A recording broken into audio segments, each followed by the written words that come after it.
Я запитав сьогодні у 27 лідерів Європи, чи буде Україна в НАТО. Запитав прямо. Всі бояться, не відповідають. А ми не боїмось. Ми не боїмось нічого. Не боїмось, захищаючи нашу державу. Ми не боїмось Росії. Ми не боїмось говорити з Росією. Ми залишаємось наодинці у захисті нашої держави. Хто готовий воювати разом з нами? Чесно, не бачу таких. Хто готовий дати Україні гарантію вступу до НАТО? Чесно, всі бояться.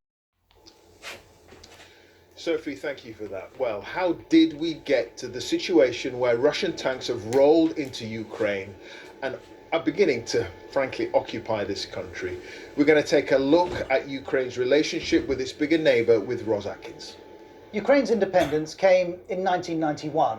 The Soviet Union had collapsed, and as it splintered, a number of new nations emerged. Ukraine was one of the largest. Its population was 52 million. It was 1,200 kilometres from east to west, and with that land came a huge farming sector, worth over $20 billion now, or close to £15 billion.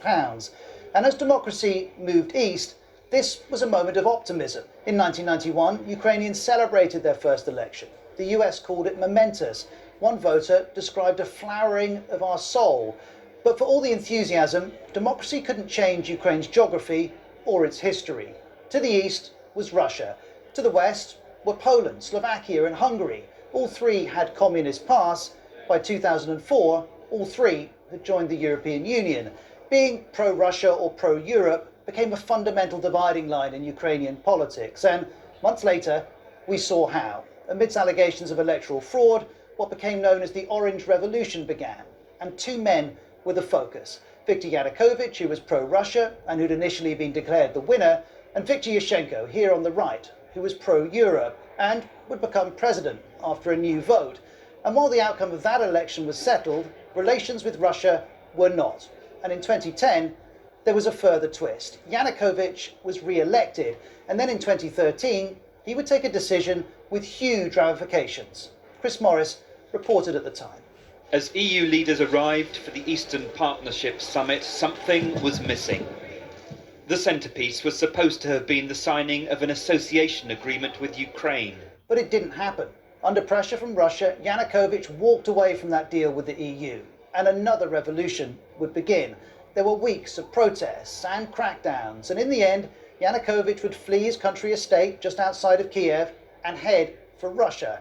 Watching from Moscow was Vladimir Putin. This was his cue to act. First, Russia annexed Crimea from Ukraine. It's a peninsula on the Black Sea.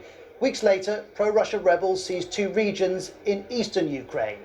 Russia already divided Ukrainian politics. Now Putin was dividing the country itself. But the turn towards the West that frustrated him then remains now. One recent poll shows 68% of Ukrainians in favour of joining the EU.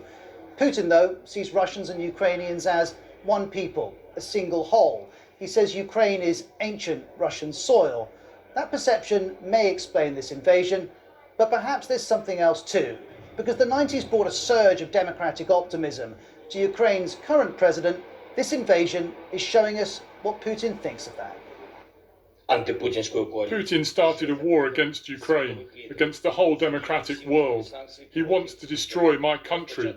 He wants to destroy our country, everything we have built. That effort to build a nation began as Ukraine emerged from the Soviet Union and the end of the Cold War.